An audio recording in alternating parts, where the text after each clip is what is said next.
Hope everyone had a very happy NBA Festivus. We've cleaned the bones of our Christmas repasts in the NBA, and now we are just sucking the marrow out of some juicy NBA topics. Welcome to HoopSpeak Live, a No Excuses webcast. I am Beckley Mason. With me is Zach Keith Harper and Ethan Sherwood Strauss. Dudes, having gorged on the marrow, what are you regurgitating today? Man, I would love to regurgitate all about Ethan's piece on height, where he blatantly attacks Kevin Love. He blatantly attacks Kevin Garnett. I think it's just a piece to take a shot at me and the love of my favorite players. I think it's very interesting that players will lie about their height. I mean, Kevin Durant looks... I've stood next to him many times. I stood next to him this past week. He was next to Kevin Love. I'm a very important person. I stood next to Durant I know times. very many celebrities. He's like a good 3 inches taller than Kevin Love. I mean, the guy's gigantic. I don't know if it's just his arms and legs that make him an optical illusion, but I feel like when he's saying that he's 6'9", it's more of a lie than when Kevin Love says he's 6'10". How about that?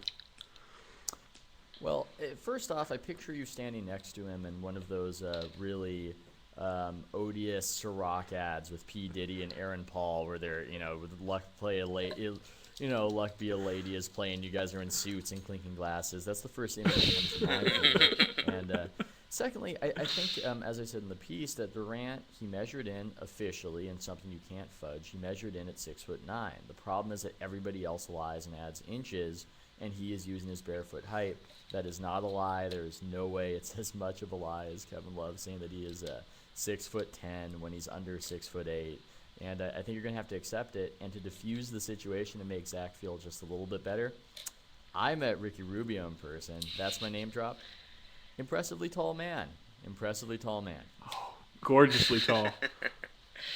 Yeah, Rubio's a big guard. We'll get to plenty of Rubio sweating later, but right now I just think it's so weird that the NBA allows for players to not report their actual heights. Like, how do players have agency in this?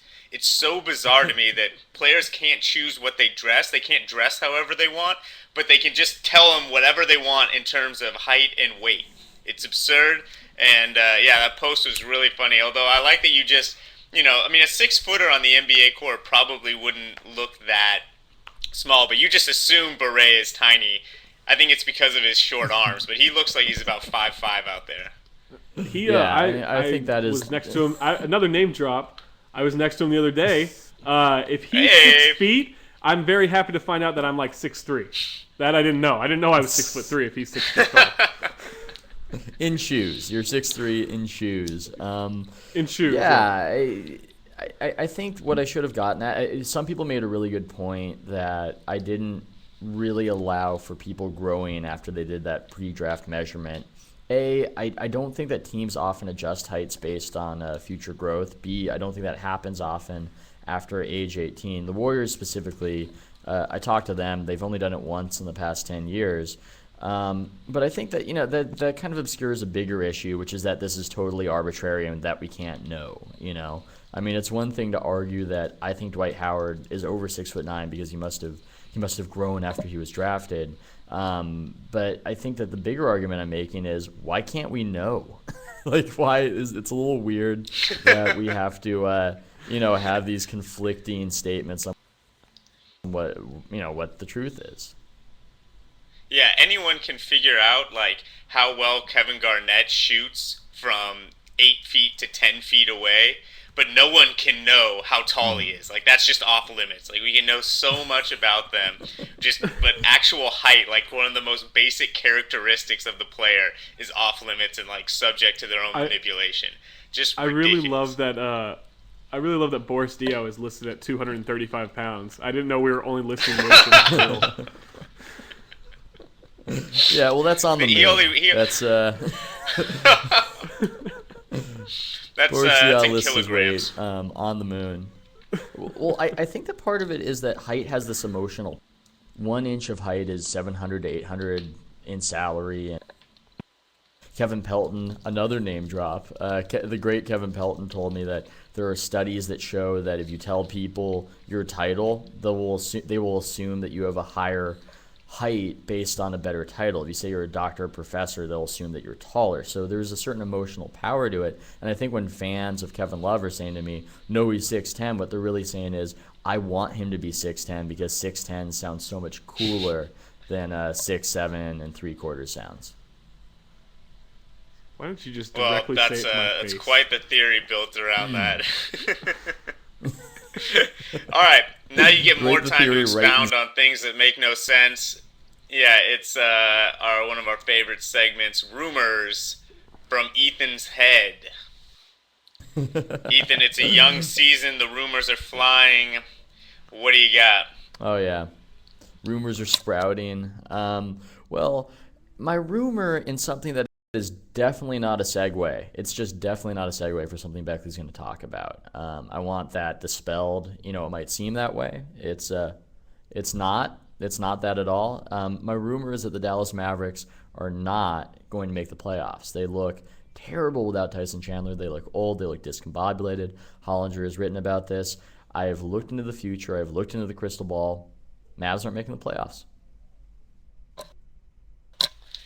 Yeah, I do have a post coming on True Hoop this afternoon about this, and because only like 50 people are going to watch this, I'll just spill it right here. The Mavs, I think, will make the playoffs. I think they'll be a low seed. They've just, they've got enough talent to make it.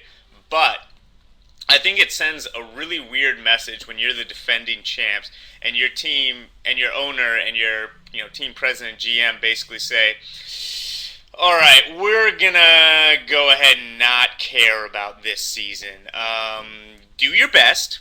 Try to win, get to the playoffs. That's great. But we're just not really in that championship mode right now so much. We're just going to kind of play it cool this year. And next year, it'll be really fun. We'll have Dwight Howard. Okay, like half of you won't be on the team, but whatever. We're going to have Dwight Howard and Darren Williams.